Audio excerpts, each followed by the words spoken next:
Hi guys, it's me Jaela Aveleno Mix Vlog. Welcome to my YouTube channel. Please don't forget to subscribe, like, comment kung nagustuhan nyo ang aking panibagong upload video. At pakiclick na button below para ma-update kayo lagi sa aking panibagong upload video. Ang tatalakayin natin ngayon, ang sekreto kung paano mag-unlad. Let's go guys, alamin natin kung ano ang tunay na sekreto na mag-unlad ang pamumuhay natin. Kahit na ang buhay ay puno ng walang katiyakan, na hindi natin makukontrol kung ano man ang mangyayari. Una sa lahat, huwag kalimutan na manalangin sa Panginoon. Dahil ang Panginoon lang ang tanging sandigan ng lahat ng ating mga problema. Hindi lang problema kundi ang ating mismo sarili at buhay. Siya lang mismo ang makakatulong sa atin kung paano tayo mag-unlad. Ang sabi nga ng Panginoon sa Biblia na manahimik ka sa aking loob sapagkat ako ang Diyos, ang inyong tanging manunubos. Dapat niyong payapain ang inyong mga puso sa lahat ng sandali at mabuhay sa loob ko. Ako ang inyong bato, ako ang inyong tagapagtaguyod. Huwag magkaroon ng ibang isip, ngunit buong puso na sumandal ka sa akin. At ako ay tiyak na magpapakita sa inyo. Ako ang inyong Diyos. Mula sa Kabanata 26 ng mga pagbigkas ni Kristo sa pasimula, na ang salita ay nagpapakita ng katawang tao. Ito yung sinasabi ng Biblia sa atin lahat, na dapat bago man tayo umunlad, bago man tayo magsimula sa araw, bago man tayo mangarap o bago man tayo maging successful, ay hindi dapat natin kakalimutan ang Panginoon, dahil siya ang gabay, ang daan patungo sa ating mga pangarap sa buhay. 'Di ba? Kapag tayo ay may mga plano sa buhay, ay 'di ba naghihingi tayo ng mga sign, naghihingi tayo ng tulong sa Panginoon, nagdadasal tayo ng taimtim, naghihingi tayo ng gabay para maging successful sa buhay.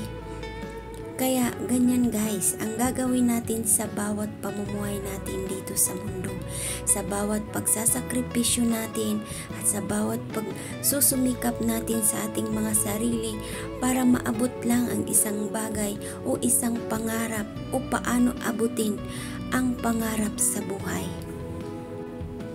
ay dapat huwag kalimutan ang Panginoong Hesukristo sa bawat minuto ng ating buhay. Bago man tayo magsimula sa araw, ay dapat magpasalamat tayo sa Panginoon na gumising tayo ng mapayapa, masaya, masagana at matahimik na pag-iisip at buhay. Bago man tayo mangarap, ay dapat manghingi tayo ng sign o tulong sa Panginoon kung dapat ba natin yan gawin. Kaya kung bakit ko nasabi na yan ang sikreto kung paano tayo mag-unlad sa buhay. Dahil kung wala ang Panginoon, kung walang tagagabay sa atin, kung walang may naghihipo ng puso at isip natin, ay hindi natin makakamtan yan. Kaya dapat sa ating mga tao dito sa mundo, laging magpasalamat sa biyayang mayroon tayo. Dahil sa Panginoon, ginabayan ka sa tamang daan na tatahakin mo para maabot mo ang iyong pangarap. Hindi man ito basta-basta nakakamit ng ating buhay. Mayroon tayong mga pagsubok na hinaharap bago natin ito maabot. Pero dapat ay hindi tayo makalimot lumingon sa pinanggalingan kung bakit tayo naging successful, kung bakit tayo umunlad ang buhay, kung bakit tayo healthy lagi araw-araw, masaya, masagana ang buhay at punong-puno ng kasaganahan. nang dahil sa Panginoong Hesukristo, nang dahil sa pagdasal nyo, sa paggabay sa inyo, kahit hindi sa inyo, kahit sa sarili ko guys. Magpapasalamat tayo sa mga tulong o biyayang ipinagkaloob sa atin ng Panginoon, dahil kung hindi sa Kanya, hindi natin ito mararating ang ating pangarap sa buhay.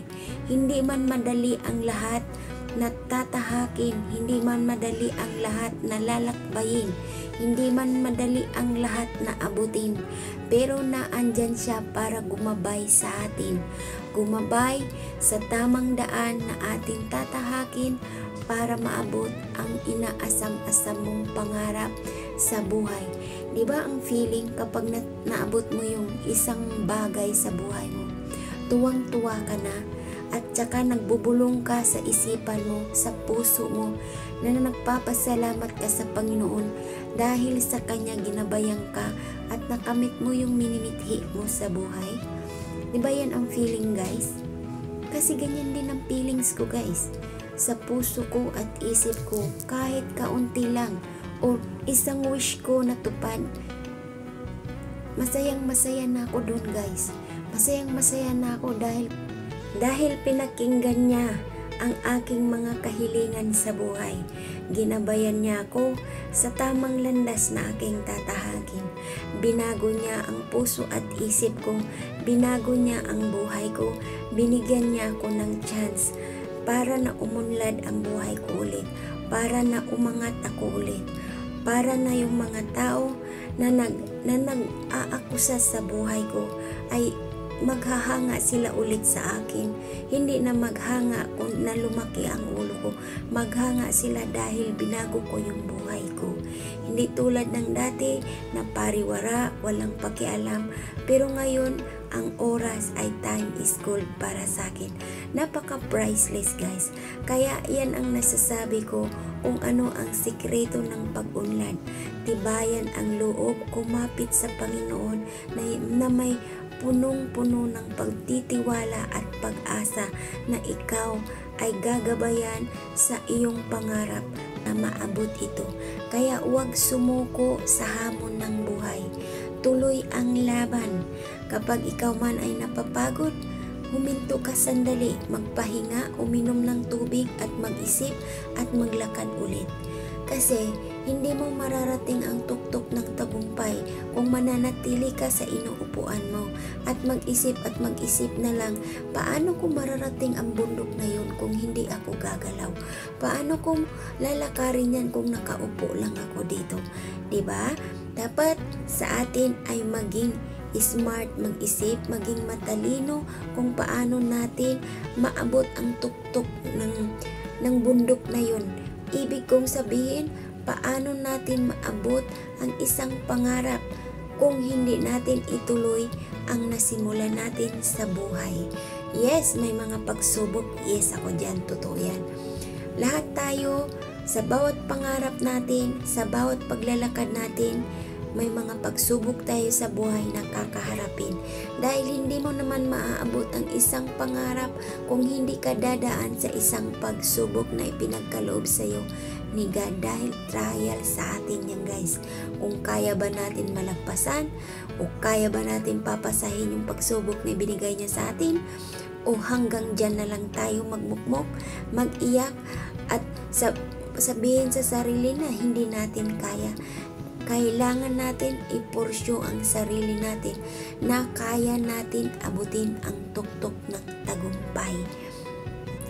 Kaya lagi natin sasabayan ng panalangin ang ating masisimulan sa buhay sa pang-araw-araw para maabot natin ang isang bagay.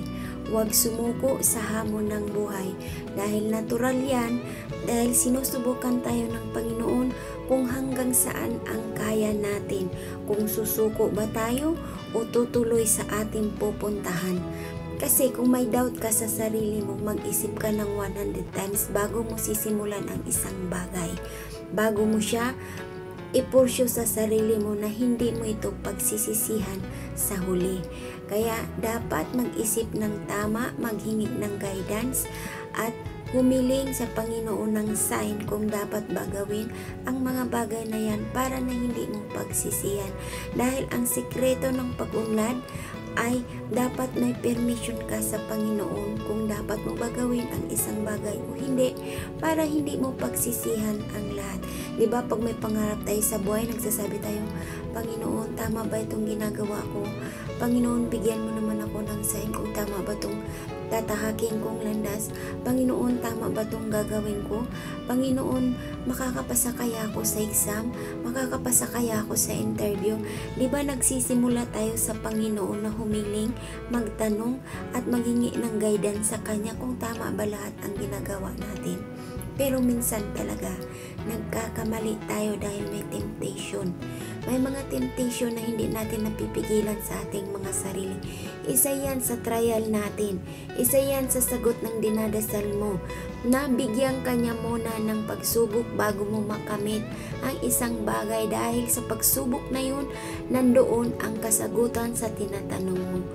Kung nagigets nyo ang ibig kong sabihin, kung bakit binigyan tayo ng pagsubok bago natin marating ang tuktok ng tagumpay, dahil ang gusto niya mag-hard work tayo. Ganun yun.